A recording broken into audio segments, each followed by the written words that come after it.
السلام عليكم. خلق الله تعالى نعم لا تحصى للإنسان ليأكلها ويشربها، وبعضها لديه القدرة على مواجهة نقص الغذاء والماء، واحد منهم بقيخ إنه ليس لذيذا فحسب، بل إنه أيضا مغذي جدا، لا يروي تناول البطيخ العطش فحسب، بل يخفف الجوع أيضا. البطيخ فاكهة غنية بالماء، هذا هو السبب في أن تناول البطيخ في الصيف لا يعوض فقط نقص الماء.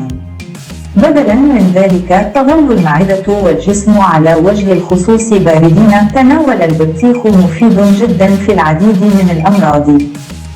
يعتبر البطيخ أيضا مفيدا جدا لفقدان الوزن، لكنك ستفاجأ بمعرفة ذلك. لا ينبغي أن يؤكل البطيخ إطلاقا في بعض الأمراض، لأنه في بعض الحالات إذا كنت تأكل البطيخ لذلك يمكن أن تضر أكثر مما تنفع.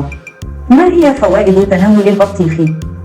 وماذا يجب على الناس تجنب أكله؟ دعونا نعرف مزايا وعيوب البطيخ. إذا كان لدى أي شخص مشكلة الحجر لذلك يجب أن تأكل البطيخ. الأشخاص الذين لديهم حصوات في الكلى وإلا هناك مشكلة مع الحجارة لذلك يأكلون الكثير من البطيخ، لأن البطيخ يحتوي على كمية أكبر من الماء، كما أنه يساعد على تطهير الكلى لذلك يكون طعامه نافعا. ومن كان عنده مشكلة بالحجارة يعتبر البطيخ أيضا مفيدا جدا لفقدان الوزن. يجب تضمين البطيخ في النظام الغذائي لفقدان الوزن. يحتوي البطيخ على عدد قليل جدا من السعرات الحرارية، لكنها تحافظ على المعدة ممتلئة لفترة طويلة. يحتوي 100 جرام من البطيخ على 30 جراما فقط من السعرات الحرارية. يحتوي على حوالي مليغرام واحد من كربوهيدرات الصوديوم، 8 جرامات من الألياف، زيت مؤشر 4 جرامات، سكر 6 جرامات من الفيتامينات، فيتامين أ 11%، 13% من فيتامين سي. يحتوي مؤشر البروتين 0 على 6.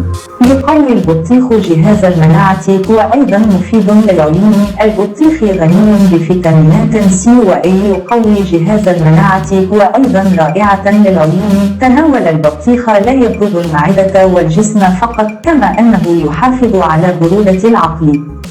يعتبر تأثير تناول البطيخ باردا، وأكل البطيخ لا يجعلك تشعر بالانتعاش فقط، كما أنه يهدئ الأذكياء. لذلك كلما كان لديك صداع شديد تأكد من تناول البطيخ، كما أنه يعطيك راحة فورية من الصداع. اطحني بذورها وضعيها على جبهتك، كما أنه يعالج الصداع.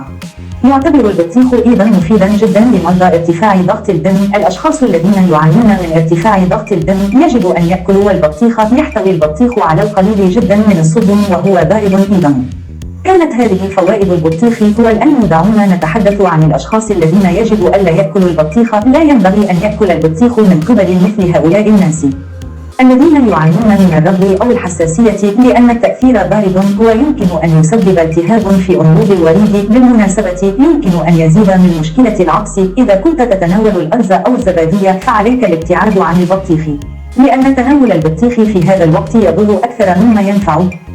إذا كانت معدتك فارغة أو ربما تفكر في تناول البطيخ في الصباح، لذا قم بتغيير هذه العادة. يمكن أن يسبب تناول البطيخ على معدة فارغة أيضا آلما في المعدة. لا تشرب الماء مباشرة بعد تناول البطيخ.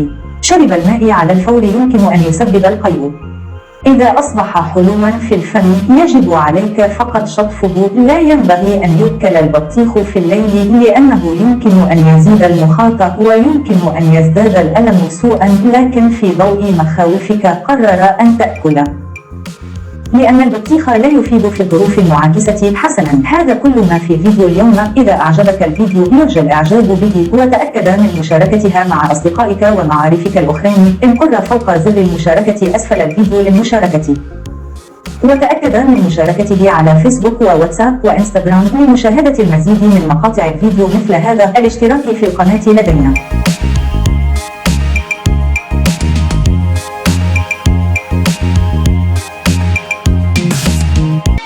हमारी वीडियो को लाइक करें। ऐसी और वीडियोस देखने के लिए हमारे YouTube channel Gauri for you को सब्सक्राइब करें। बेहद शुक्रिया।